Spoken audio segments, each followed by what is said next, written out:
বিসমিল্লাহির রহমানির রহিম। Hello viewers, আসসালামু আলাইকুম। আশা করি সবাই ভালো আছেন। বাংলা ক্লাসে আপনাকে স্বাগত জানাচ্ছি। আমি মোহাম্মদ রাশিদুজ্জামান। প্রতিনিয়ত আমি প্রাইমারি সহ বিভিন্ন নিয়োগ পরীক্ষার উপর বাংলা বিষয়ে টিপস দিয়ে থাকি। আজকে তেমন একটি বিষয় নিয়ে আলোচনা করব।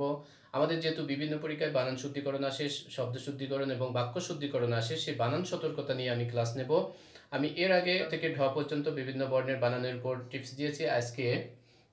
আজকে অন্য একটা বর্ণের উপর আমি বানান দেখাবো। ত বর্ণের বানান দেখাবো, যে ত বর্ণ থেকে কি কি গুরুত্বপূর্ণ বানানগুলো পরীক্ষায় আসে এবং আমরা ভুল করি। আশা করি আজকে থেকে আর ভুল হবে না।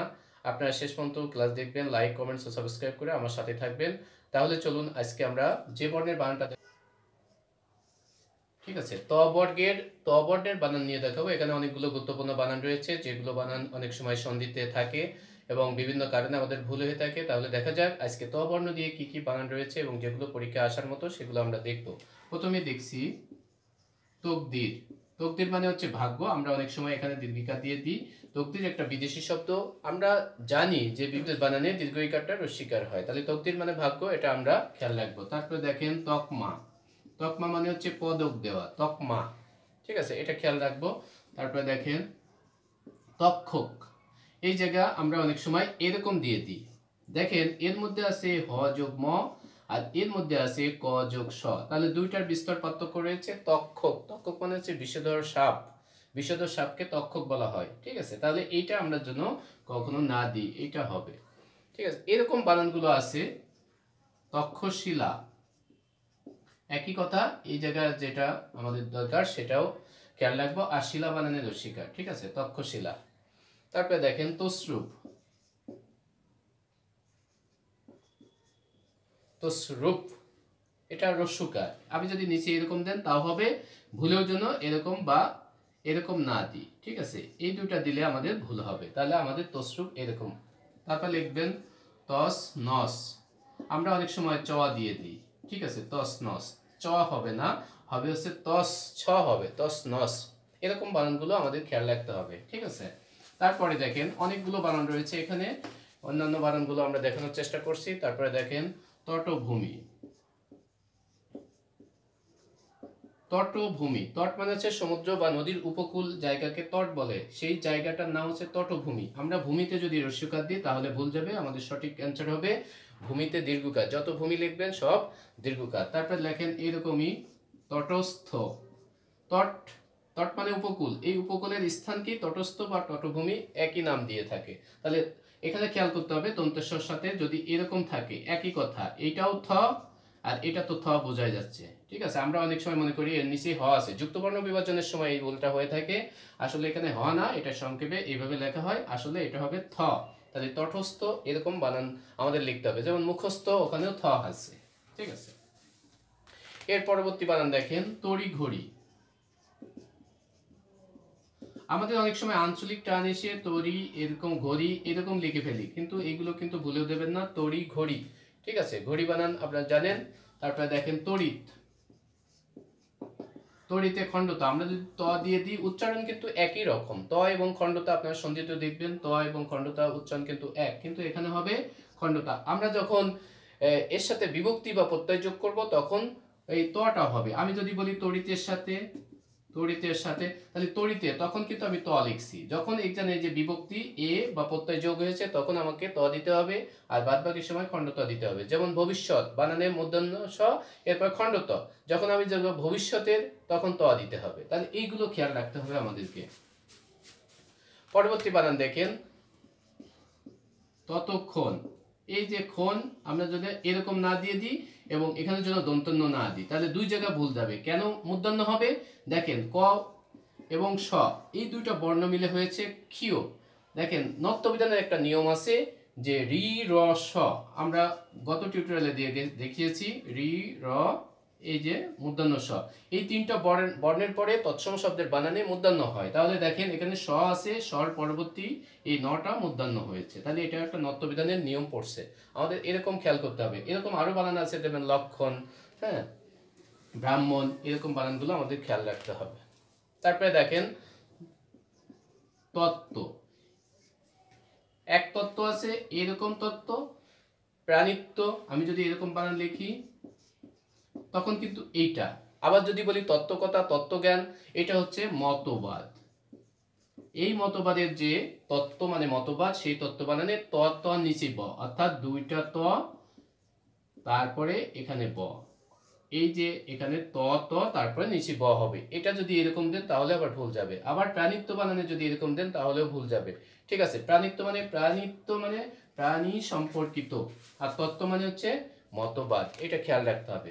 তারপরে দেখেন তত্ত্ববোধান। এখানে আবার দেখেন আমাদের ভুল হয়েছে কোথায়, এই জায়গা, এটা শুধু ত হবে না, এখানে তয় ত হবে, তত্ত্ববোধান। তারপরে দেখেন তত্ত্ববোধায়ক। ঠিক আছে, তত্ত্ববোধায়ক, এখানে ত ত এর নিচে ব হবে আমাদেরকে। ঠিক আছে, তাহলে খেয়াল রাখতে হবে ত তয় ত ব, তত্ত্ববোধান, তত্ত্ববোধায়ক, এরকম আমাদের খেয়াল রাখতে হবে। তারপর দেখেন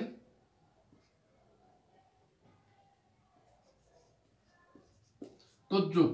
এই যে তদ্রূপী র ফলা এবং রস্যুকার, এটা কিন্তু রস্যুকার, উপর মুখ থাকলে রস্যুকার, নিচের মুখ থাকলে দীর্ঘকার। ঠিক আছে, আমরা যদি রর সাথে এরকম দিতাম তাহলে এটা দীর্ঘকার, তাহলে আমাদের এই উপর মুখ যখন থাকবে সেখানে রস্যুকার ব্যবহার হবে, তদ্রূপ, এরকম আমাদের খেয়াল করব। তারপরে দেখেন তাঁতি বানান। তাঁতির বাড়ি, একটা কবিতা আছে বাচ্চাদের বইতে, তাঁতির বাড়ি, তাঁতিতে রস্যিকার হবে এবং চন্দ্রবিন্দু হবে, এটা এবং এটা যদি না দেন তাহলে আমাদের ভুল যাবে। আমরা দীর্ঘিকার অথবা চন্দ্রবিন্দু বাদে যদি লিখি তাহলে ভুল যাবে। ঠিক আছে, তাহলে এটাও খেয়াল করতে হবে। তারপর দেখেন তাবৎ, ওই যে খণ্ড ত ত এর মতো বলছি, এখানে যদি ত দেন তাহলে কিন্তু আমাদের ভুল যাবে, উচ্চারণ কিন্তু এক। ঠিক আছে, তাবৎ মানে হচ্ছে পুরো, সমগ্র, এটাকে আমরা বলি। পরীক্ষায় দেখেন আসছে তিতিক্ষা মানে অপেক্ষা করা। এই তিতিক্ষা বানানটা প্রাইমারি নিয়োগ পরীক্ষায় কোন একটা পরীক্ষায় আসছে, কোন একটা অঞ্চলে, কোন একটা সালে, তাহলে তিতিক্ষা বানানটা খেয়াল রাখবেন, এটা খেয়াল রাখতে হবে। তাহলে তিতিক্ষা বানানটা সঠিক বানান একবার পরীক্ষায় এসেছে প্রাইমারি পরীক্ষায়। তিতিক্ষার পরে আমরা দেখব তিরস্কার।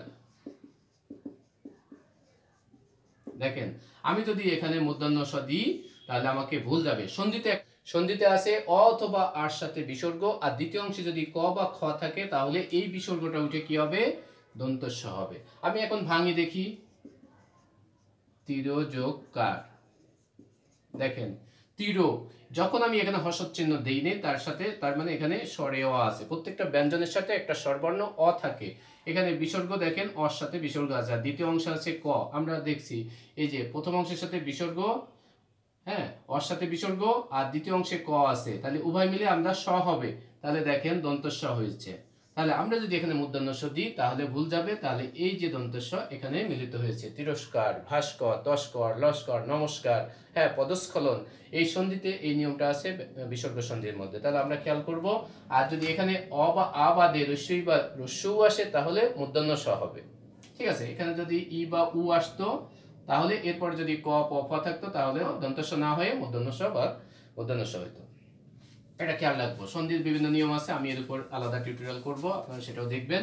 ঠিক আছে, ক বর্ণের বানানের মধ্যে আরো রয়েছে, খেয়াল করেন ত্রিভুজ। আমরা অনেক সময় দীর্ঘকার দিয়ে দিই, আবার এই তর উপর যদি মাত্রা না দিই তাহলে কিন্তু ভুল হবে, তখন সেটা এ বোঝাবে। এটার যখন মাত্রা দেব তখন তয়রা ফলা হবে, তখন হবে। যদি মাত্রা না দিই তাহলে এটা ভুল যাবে। হয়তো আমি মিনিং ঠিক করছি বাট আমাকে লেখার ক্ষেত্রে ভুল হয়েছে, এটা এ। যদি মাত্রা দিই তয়রা ফলা হবে, যদি মাত্রা না দিয়ে আমি ত্রিভুজ লিখি তাহলে কিন্তু ভুল যাবে এবং এখানে রস্যকার দিতে হবে, এটাও খেয়াল রাখতে হবে আমাদের। তারপরে দেখেন ত্বরান্বিত। ত্বরান্বিত, এই যে এখানে যদি আমি মন নিচে ব দিই, মূর্ধন্য নিচে দিই তাহলে কিন্তু হবে না, হ্যাঁ, মূর্ধন্য হবে না। মূর্ধন্য হচ্ছে মাত্রা এরকম থাকবে, আমি যদি মাত্রা একটা আইটে দিই তাহলে দন্তন্য হবে, তাহলে এটা সঠিক বানান হবে, এটাও খেয়াল রাখতে হবে আমাদেরকে। তারপরে তড়িৎ,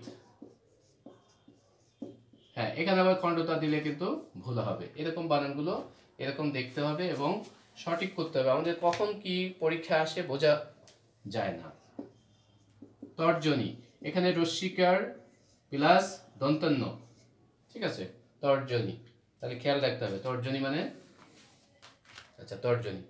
তারপরে দেখেন তস্কর, আমরা একটু আগে নমস্কার দিলাম, তিরস্কার দিলাম, এই তিরস্কার আর তস্কর একই নিয়মে, ত যোগ কর, দেখেন ত যোগ কর, ওই যে সন্ধিতে যার কথা বলছিলাম, অ বা আ এর সাথে বিসর্গ, দ্বিতীয় অংশে ক বা খ থাকলে দন্ত স হয়। তাহলে তর সাথে একটা অ আছে আর এর সাথে বিসর্গ আছে, তৃতীয় পার ক আছে। তাহলে দেখেন উভয় মিলে দন্ত স হবে, তাহলে তস্কর বানানে দন্ত স হয়েছে। এটাও বিসর্গ সন্ধির একটা নিয়মে এটা পড়ছে।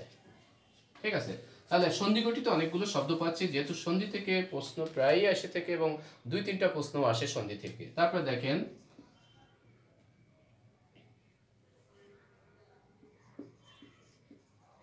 ততোধিক, এই যে এখানে ওকার যদি না দিই, কেন ওকার হবে দেখেন, আমি সন্ধি বিচ্ছেদ করি।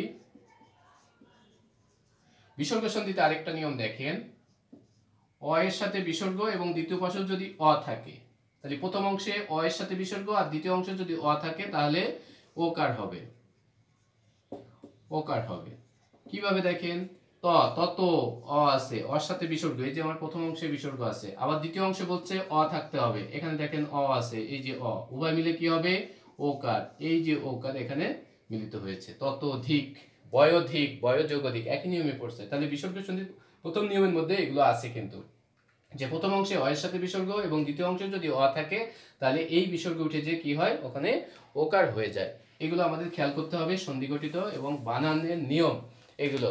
তারপর দেখেন তৎ খো নাত, আমরা অনেক সময় এখানে দন্তন্য দিয়ে দিই, দন্তন্য দিলে ভুল হবে, কারণ এই যে ক বা স এর মধ্যে আছে, কিওর মধ্যে আছে ক স, তাহলে স এর পরে মূর্ধন্য হয়। আমরা নত্যবিধানে একটা নিয়ম দেখেছি, রি র স এর পরে মূর্ধন্য হয়। ঠিক আছে, তাহলে এইগুলো আমাদের খেয়াল করতে হবে। তারপরে দেখেন তরণী, তরণী মানে নৌকা, এই তরণীতে মূর্ধন্য হবে। ঠিক আছে, তারপরে দেখেন তন্নি, তন্নিতে কিন্তু দন্তান্ন, দন্তান্নর সাথে ব হবে, এটাও একটা সন্ধি গঠিত। আমি যদি বলি তনু যোগ দীর্ঘ ই, এইটার নাম হচ্ছে তন্নি। কেন হয়েছে দেখেন, প্রথম অংশে উ অথবা দীর্ঘ, আর দ্বিতীয় অংশে যদি উ বা দীর্ঘ ছাড়া অন্য স্বর আসে, অন্য স্বর আসলে কি হবে ব ফলা হবে। প্রথম অংশে রস্যু বা দীর্ঘ, সন্ধিতে জানি আমরা দুইটা অংশ থাকে, প্রথম অংশে দীর্ঘ বা রস্যু, আর দ্বিতীয় অংশে এই দুইটা বাদে অন্য স্বর, অন্য স্বর আসলে কি হবে ব ফলা হবে। তাহলে দেখেন প্রথম অংশে রস্যুকার আছে, দ্বিতীয় অংশে উ বা দীর্ঘ নেই, দীর্ঘই আছে, অন্য স্বর আছে, তাহলে এখানে অন্য স্বর আসার কারণে ব ফলা হয়েছে। তাহলে এই বটা দেখেন তন্নি বানানে ব ফলা, তন্নি। ঠিক আছে, স্বল্প, অন্বেষণ, এই সন্ধিগুলো এইভাবে হয়েছে, এটা একটা কি ব ফলার নিয়ম, খেয়াল করবেন। তারপরে দেখেন তদবধি, এটাও সন্ধি গঠিত শব্দ। দেখেন বাংলাতে ত এবং খণ্ডত এই দুইটার উচ্চারণ কিন্তু এক, এতে বর্গের তৃতীয় বর্ণ থাকলে, তৃতীয় বর্ণ কি দেখেন বর্গের তৃতীয়, বর্গের তৃতীয় থাকলে হবে কি প্রথম। এখন বর্গ কি, আমরা ক থেকে ম পর্যন্ত 25টি বর্ণকে বর্গীয় বর্ণ বলি বা স্পর্শ বর্ণ বলি। এদের 5টি বর্গ আছে, ক চ ট ত প। ঠিক আছে, ক চ ট ত প, এই 5টি বর্গের 5টি করে বর্ণ আছে, 25টি বর্ণকে বর্গীয় বর্ণ বলা হয়। বলছে যদি বর্গের তৃতীয় বর্ণ বানানে থাকে আমরা ভাঙার সময় প্রথম বর্ণ দেব। তাহলে দেখেন দ, ত, থ, দ, তাহলে ত বর্গের তৃতীয় বর্ণ হচ্ছে দ, তাহলে আমরা বলছি তৃতীয় থাকলে ওই বর্গের প্রথম কি ত। যেমন দেখেন এখন কি হলো, খণ্ডতা দিলাম কেন, আমার তো দিতে হবে ত। আমরা জানি যে ত এবং খণ্ডতার উচ্চারণ এক, এই জন্য এই দুটার থেকে আমরা খণ্ডতা দিছি, ত যোগ অবধি।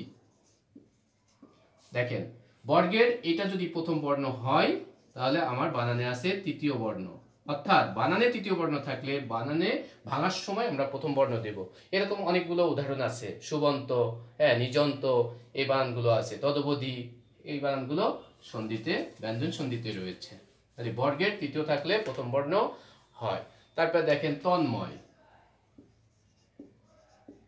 তন্ময়, তন্ময়তে এটাও একটা দেখেন তৎ যোগ ময়, এটাও ঠিক একই রকম একটা নিয়ম। আমরা দেখব যে ও ম ইয় মূর্ধন্য দন্তন্য ম, এই 5টা বর্ণ কি, এই 5টা বর্ণ হচ্ছে নাসিক্য বর্ণ। ঠিক আছে, এইগুলো যদি পরে থাকে, বলছে পরে থাকে, পরে থাকলে কি হবে, তার আগের বর্ণটা পরে থাকলে এবং আগে যদি অঘোষ অথবা অল্প প্রাণ, থাকে, তাহলে কি হবে দেখেন, ঘোষ অথবা মপ্রাণ অথবা নাসিক্য। ঠিক আছে, এই নাসিক্যগুলো আবার হতে পারে কিভাবে, তাহলে বানানে দেখেন তৎ, আমরা বলছি এই 5টা বর্ণের আগে কি থাকবে, বর্গের অঘোষ অথবা অল্পপ্রাণ। অঘোষ কি আর অল্পপ্রাণ কি, আমরা বর্গীয় বর্ণের মধ্যে অঘোষ হচ্ছে প্রত্যেক বর্ণের 1 আর 2, অঘোষ হচ্ছে প্রতি বর্গের প্রথম আর দ্বিতীয়, আর অল্পপ্রাণ হচ্ছে 1 আর 3। ঠিক আছে, এই বর্ণগুলো যদি কার সামনে এইগুলোর আগে থাকে, তাহলে দেখেন শেষে আছে ম, আমরা বলছি ম এর আগে, এই যে ম, এই ম এর আগে কি থাকবে, অঘোষ অথবা অল্পপ্রাণ। দেখেন ত, এই খণ্ডতা মানে ত, তাহলে ত হচ্ছে বর্গের প্রথম বর্ণ, তাহলে এটা হচ্ছে অঘোষ আবার অল্পপ্রাণ। তাহলে কি হবে, এই ত উঠে যে কি হবে, হয় এই নাসিক্যগুলো যে কোনোটা হবে অথবা ঘোষ মহাপ্রাণ হবে। তাহলে দেখেন তন্ময় বানানে আরেকটা ন আসছে, এই নটা কি, নাসিক্য। তন্ময়, চিন্ময়, হ্যাঁ, মন্ময়, এরকম বানানগুলো এই সন্ধিতে, আমি সন্ধির উপর আলাদা ক্লাস নেব, ঠিক আছে, সেটাও আপনারা দেখবেন, তাহলে আশা করি বুঝতে পারবেন। তারপরে দেখেন তম্বি, এই তম্বি মানে হচ্ছে তিরস্কার, কাউকে ধমক দেওয়া, তিরস্কার করা, সেই তম্বি।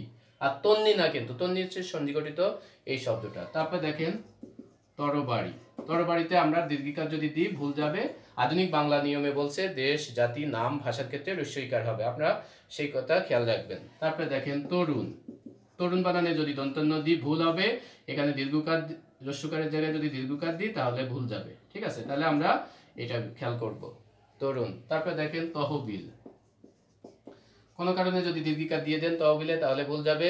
তারপরে দেখেন তাগড়া, এটা হিন্দি শব্দ, তাগড়া মানে হচ্ছে জোয়ান ব্যক্তিকে তাগড়া বলে, অনেক সময় দোয়া দিলে আমাদের এটা ভুল যাবে, খেয়াল রাখতে হবে। তাণ্ডব, এইখানে কি ভুল যাবে, আমি যদি দন্তন্য দিয়ে দিই তাহলে ভুল যাবে, কারণ ট বর্গীয় ধ্বনির সাথে ট ঠ ড ডর সাথে সবসময় বর্ণ মূর্ধন্য হবে, যদি ন আসে সেই নটা হবে মূর্ধন্য, কারণ এগুলো তৎসম শব্দের ক্ষেত্রে এই নিয়মটা প্রযোজ্য। যদি এটা ইংরেজি শব্দ হতো তাহলে আমি দন্তন্য দিলে ঠিক হতো।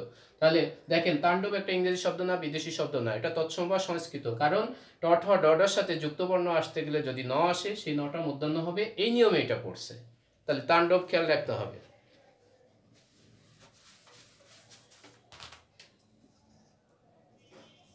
তাৎক্ষণিক, তৎক্ষণাৎ আর তাৎক্ষণিক একই, এই যে এর মধ্যে ক যোগ স আছে, আমরা জানি যে এই স্বর পরে পরবর্তী নটা মূর্ধন্য হয়, এখানের জন্য দন্তন্য আপনাদের না হয়ে যায়, সেটা খেয়াল রাখবেন। তারপরে তান্ত্রিক, দন্তন্য তো এটা কি, এখানে যদি আমি মূর্ধন্য দিয়ে দিই তাহলে কিন্তু ভুল হবে, এখানে দন্তন্যর সাথে ত, এখানে এই যে ত বর্গের সাথে দন্তন্য হয়, ট বর্গের সাথে মূর্ধন্য হয়, সেই নিয়ম পড়ছে, তান্ত্রিকে দন্তন্য হবে। পরবর্তী বানান দেখেন, এটাও পরীক্ষা আসে, তিরিক্ষি, অনেক সময় বলে সঠিক বানান কোনটি, তিরিক্ষি মানে হচ্ছে যার মেজাজ খারাপ, ঠিক আছে, তিরিক্ষি, রাগান্বিত ব্যক্তিকে তিরিক্ষি, এটা খেয়াল রাখবেন, সবগুলোতে রস্যিকার, আমরা তিতিক্ষা এবং তিরিক্ষি সবগুলোতে রস্যিকার দিয়ে লিখবো। তারপরে দেখেন